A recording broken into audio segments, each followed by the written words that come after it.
alustame nende tegevustega, mida me siin tegime võib-olla 3 tükki eraldi. Jooksukross, siin oli see täringumäng ja 3. oli kolmnurga asi. Alustame kolmnurgaga. Mida te arvate, mis oli selle töölehe eesmärk? Mida me tahtsime selle töölehega saavutada? Mis oli meie see eesmärk? Et nad saaks aru, et kolmnurga pindala on pool riskiliku pindalast.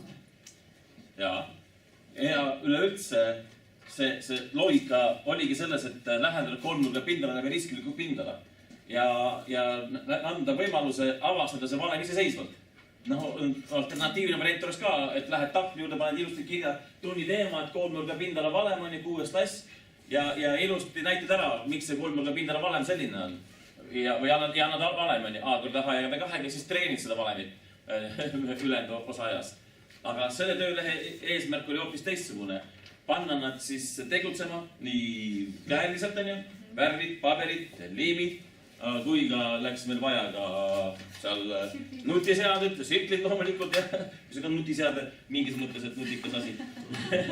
Et asja mõte oligi siis, et me oleks võinud seda kolmnurga pindala õpetada tahvlilus ise, aga me andsime võimaluse lapsel avastada see ise. Ja me oleme seda töölehti lastega kasvanud koolis ka reaalselt ja uski mind, et see töötab, nad jõuavad selleni. Paaris tööna on väga hea seda teha. Üksida võib-olla ei oleks, aga paaris tööna kindlasti hea. Ja nad jõuavad selleni, selle valemini iseseisvalt ja see jääb paremini meelde neile.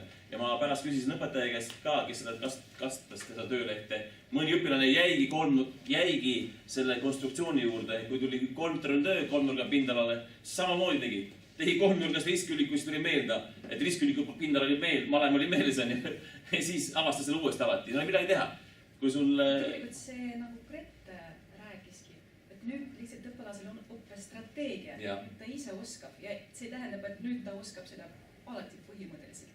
Strateegia on käes ja ta ei pea meeldima isegi jäätma, sest ta oskab seda ise nagu avastada uuesti enda jaoks. Aga pärast muidugi see jääbki lihtsalt meelde ja ongi kõik see varam. Kuidas tulnud? Töötas see risküliku teema? Said saatsid last kätte? Nii, järgmisena. Et võtame selle jooksukrossi asja. Mis oli selle eesmärk? Mida me sellega selgeks saime? See oli see, mida ümbermõõtu, jah. Ütleme ausalt, need 2 teemat geomeetriast ümbermõõtu ja pindala on ikkagi väga suur väljakutse lastele. Nad võivad isegi selle pindala valemi A korda B pähe õppida, risküliku pindala valemi, aga siis nad ei taju seda. Need ei taju, mis on pindala ja nad tegelikult ei taju, mis on ümbermõõtu. Ja sellepärast peame siis tegevused sisse tooma. Ja omavahel need segamini ajama pärast, et mis oli pindala, mis oli ümbermõõt ja kui mõni ütleb, et perimeeter, see lause kõik läheb segamini, et perimeeter või pindala, mis oli nendest ümbermõõt, mis nendest oli. Et sellised tegevused on jõve vajalikud matemaatika õpetamisel. Me ei tohi liikuda võimalikult kiiresti kohe valemite treenimise juurde. Me peame üles ehitame selle õppeprotsessi niimoodi, et see matemaatika õppimise protsess oleks avastuslik ja õppija keskne ja et õpilane tegutseks meil tunnis, mitte et meie tahvlides räägiksime. See on väga oluline. Väga oluline. Nii, okei. Ja see teine tööleht oligi siis põhimõtteliselt see jällegi propedeutika kolmnurgas oli.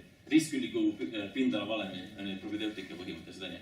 Et ma arvan, et see loogika seal ruute lugedes see on väga tähtis risküliku pindala õpetamisel. Nii, see on üks asi. Teine tegevus oli seotud siis ühe teemaga, harilik murd.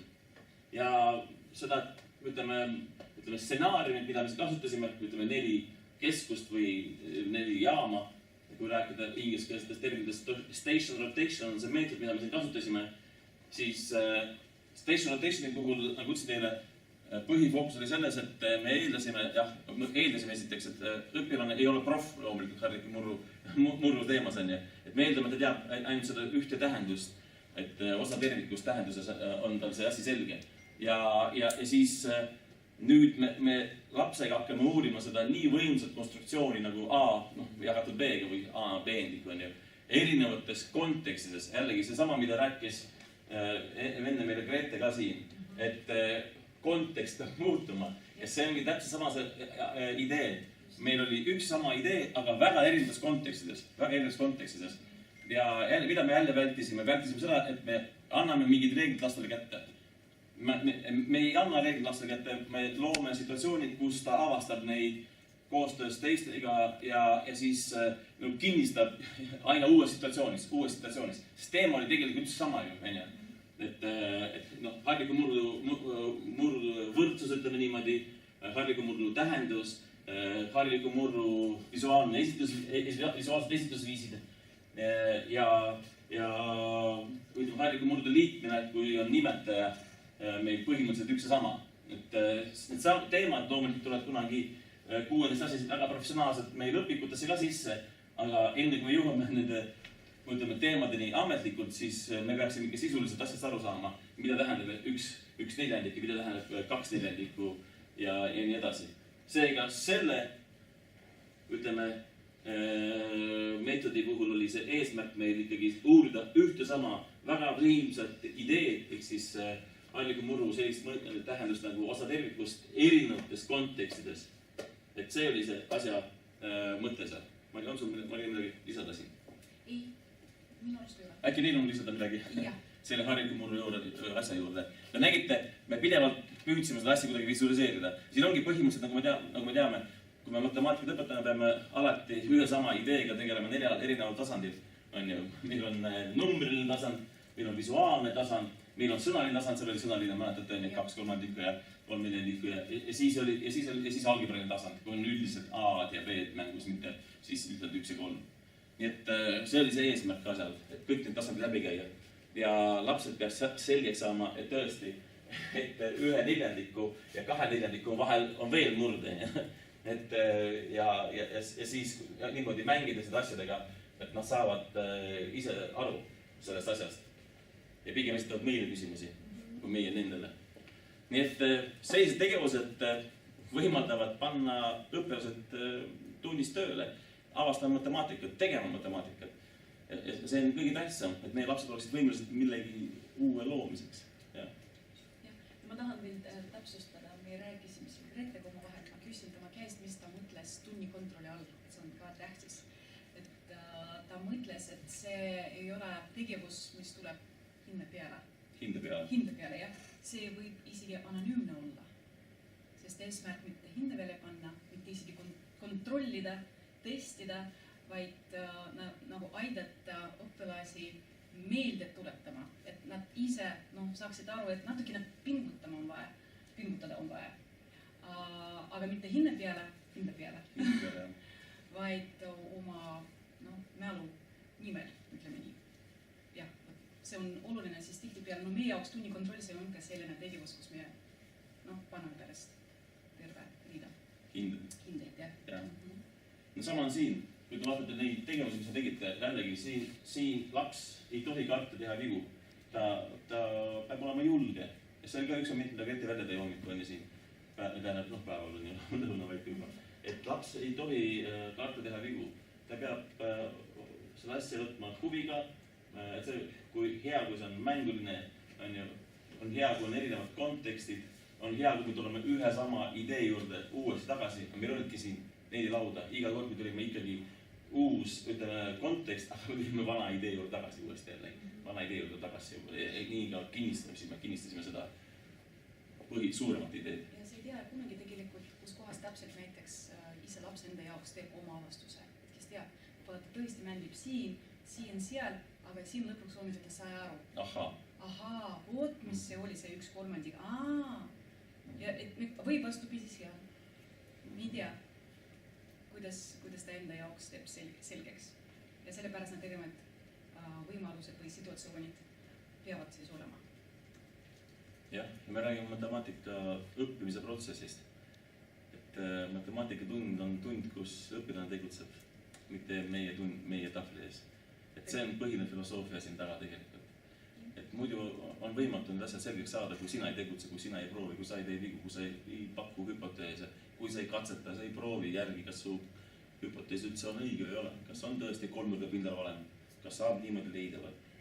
Kas on 1/3 siin või ta on seal üleval pool? Kas ta on siin nüüd 3/8 allpool või kuidas? Laps peab püstime küsimusi. Eks meie peame looma sellise, ütleme niimoodi, situatsiooni ja õpisituatsiooni lihtsalt. See on meie kunst õpetaja töö eesmärk, et luua võimalus, kus õpilane tegutseb ja toetada seda protsessi. Aga niisuguse õppematerjali loomisel saab aru, ega ta lihtne ka ei ole. See töölehtmine, see kolmnurga pindala, aga ta peab olema ju selline, mis ikka viib sihile, et mitte nii, et pooled jõudsid, pooled ei jõudnudki. Et see on päris suur väljakutse õpetajale, kuidas ikka niisugune õppematerjali disainida, et ta jõuab ikka sinna, kus vaja on. Et see on alati niisugune väike risk, aga kogemusega on väga lihtsam järgmist teha juba. Ja kui sa tunned oma lapsi, siis eriti huvitav ja lihtne võib-olla teha juba. Läbi. Kas küsimused on? Kommentaar?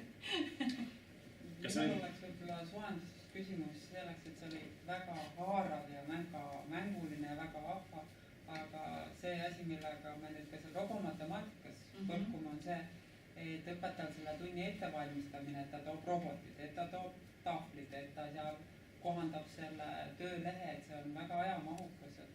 Et kui palju teil läks selle meie tunni ettevalmistamiseks nagu aega? No, läks ikka ausalt. Ausalt, just ausalt. Ja kui siin ikka võtta, siin on ikka päris palju asju tegelikult. Ma ütlen nii, et vahepeal rohkem aega tuleb nüüd sellele tehniliselt kõik teha. Tehniliselt see ei võtagi palju aega. Sellele ideele. Jah. Et sama näiteks, kui see harilik muud, see teema, see, kuidas ta läbib, millised tegevused peavad olema, sellele kindlasti läheb aega. Aga kui see idee on, siis pärast lihtsalt istudki ja teeb valmis. Mina vähem tihtipeale lihtsalt öösiti teen valmis. Aga on kergem, kui idee on juba. Sest muidu lihtsalt niisama puhtalt lehel, kui sa istud arvuti taha ja mõtled, mis ma nüüd teen, see on võimatu. Aga mina kasutan ja alati soovitan õpetajatel, ma nägin, et siin mõned juba kasutasid seda Pinteresti. Et ikka Pinterest teed lahti, paned sinna, ma ei tea, area and perimeter ja palun väga uuri, mis seal on ja vaata, mis sobib näiteks sinu õpilastele. Ja näiteks robotiga, näiteks kui robotit, ütleme nii, kui teil on, ma ei tea, 35 õpilast ja te teate, et teil on ainult 7 robotit koolis, siis täpselt selle skeemi järgi võib lihtsalt teha, et üks see station, üks keskus, kus õpilased uurivad seda teemat kasutades robotit, aga pärast nad lähevad sinna ja seal on kas töölehed või töövihid poole. Pärast nad tulevad siia ja siin on iPadid. Ehk siis niimoodi nad samm-sammult liikudes keskusest järgmise juurde nad uurivad seda teemat. Võib ka niimoodi teha. Jah, mida sa tahad öelda? Ei, kõik korrad, jah. Ja see skeem, mida me siin kasutasime, see nimetatakse station rotation. Kas olete kuulnud sellest? See on inglise keele nime. Jah, station rotation, ma ei tea eesti keeles, kuidas seda tõlkida. Mingi... Jaamade rotatsioon või sellised. No ma ei tea, kas... Liikuvad jaamad. Või liikuvad töökohad või liikuvad.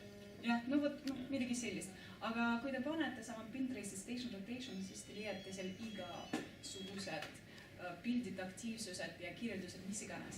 Ehk siis te leiate sealt ideed kindlasti enda jaoks. Ja proovige. Ja tegelikult kohe algklassidest juba on vaja alustada sellega. Siis nad harjuvad. Kui me võtame 10. klassis ja hakkame avastama matemaatikat, siis see võib olla päris keeruline juba õpilaste jaoks. Nad võib-olla ei olegi enam nõus.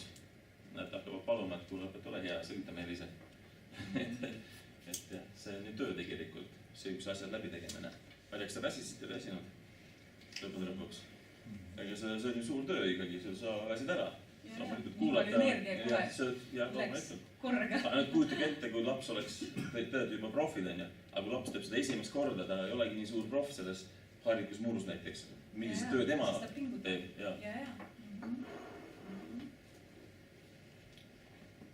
Okei, et ma loodan, et meil õnnestus näidata, kuidas on võimalik siis organiseerida seda matemaatika õppimise protsessi nii, et õpilane on see õppeprotsessi fookuses ja õpilane aktiivne matemaatikaga tegeleda.